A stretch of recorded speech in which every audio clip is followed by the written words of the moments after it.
چینی سائنسدانوں کی خرافات سے دنیا حیران، مرد کو حاملہ کرنے کا دعویٰ۔ السلام علیکم دوستو، میں طاہر زمانی ایک بار پھر آپ کی خدمت میں حاضر۔ عجیب و غریب ریسرچ کے لیے مشہور چینی سائنسدان نے ایک ایسا دعویٰ کیا ہے جسے جان کر پوری دنیا حیران ہے۔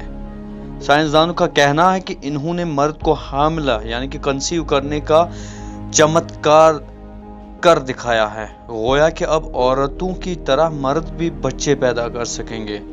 بتایا جاتا ہے کہ اس پر چینی سائنسدانوں کئی سالوں سے ریسرچ کر رہے تھے اور اب اس کا مثبت نتیجہ یعنی کہ کانسیکوینس سامنے آیا ہے۔ عوام اپنا پیٹ کاٹ رہی ہے اور مودی حکومت عوام کی جیب کاٹ رہی ہے۔ پرینکا گاندھی میڈیا ذرائع سے موصول ہو رہی ہے۔ خبروں کے مطابق چین میں سائنسدانوں کے ذریعے کیے گئے ریسرچ میں نر چوہے کے جسم پر تجزیہ کیا گیا اور سرجری کے ذریعے اس میں مادہ کے جسم سے نکالے گئے بچہ دانی کو فٹ کر دیا۔ بعد ازاں نر چوہے یعنی کہ جو نر ہوتا ہے، نر کو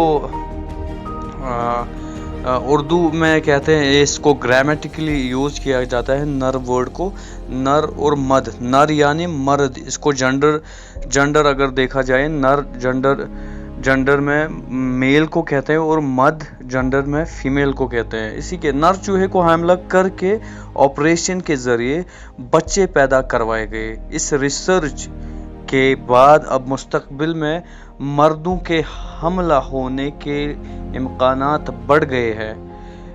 انفورس کی رپورٹ کے مطابق اس تحقیق کے اس ریسرچ کے بعد اب ویسے ٹرانسجنڈر جو بچے یعنی کہ ہجڑے جو بچے پیدا کرنا چاہتے ہیں ان کو مدد ملے گی۔ بہت بڑا مسئلہ ہے۔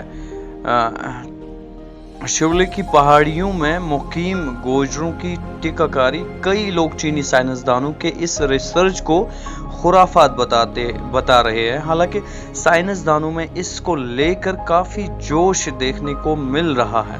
بتایا جاتا ہے کہ مذکورہ تجزیہ شنگھائی کے نوول میڈیکل یونیورسٹی کے ذریعے کیا گیا ہے۔ اس میں محققین یعنی کہ جو تحقیق کرتے ہیں، اس پر ریسرچ کرتے ہیں، انہوں نے کہا کہ مادہ چوہوں کے جسم سے بچہ دانی کو پہلے باہر نکالا اور پھر اسے نر چوہے یعنی کہ میل چوہے کے جسم میں لگا دیا۔ اس ٹرانسپلانٹ کے بعد نر کو حاملہ کر اس کی ڈیلیوری آپریشن کے ذریعے کروائی گئی۔ اس ریسرچ کو 4 مراحل میں پورا کیا گیا اور مکمل عمل کو ریٹ ماڈل بتایا گیا۔ کوکا کولا اور شراب کی بوتل ہٹانے کے بعد کھلاڑیوں کو یورپی فٹبال یونین کی وارننگ۔ یہاں دلچسپ بات یہ ہے کہ چینی سائنسدانوں نے بھلے ہی مردوں کو حاملہ کرنے کا دعویٰ کیا ہو، لیکن اس کی کامیابی کی شرح محض 3.68% ہی بتائی گئی ہے۔ حالانکہ نر چوہے یعنی کہ میل چوہے میں تجربہ بہت کامیاب رہا اور اس نے 10 بچے پیدا کیے۔ چین کے سائنسدان اب ریٹ ماڈل کو انسانوں پر آزمانے کی کوشش میں ہیں۔ ایسا پہلی بار ہوا کہ جبکہ تجرباتی طور پر میل چوہے کو حاملہ کیا گیا۔ چوہے پر ہوئے اس ریسرچ کے دوران اب اس کے انسانوں میں کامیاب ہونے کی امید کافی حد تک بڑھ گئی ہے۔ اس سے قبل NYU اسکول آف میڈیسن نے ٹرانسجنڈر یعنی ہجڑوں کے لیے بھی ایسا ایک تجربہ کیا تھا۔ اس میں ویسے ٹرانسجنڈر جو حاملہ ہونا چاہتے ہیں اپنے یوٹرس یعنی کہ بچہ دانی کی سرجری نہیں کرواتے اور مردانہ جسم اختیار کرنے کے باوجود حاملہ ہو جاتے ہیں۔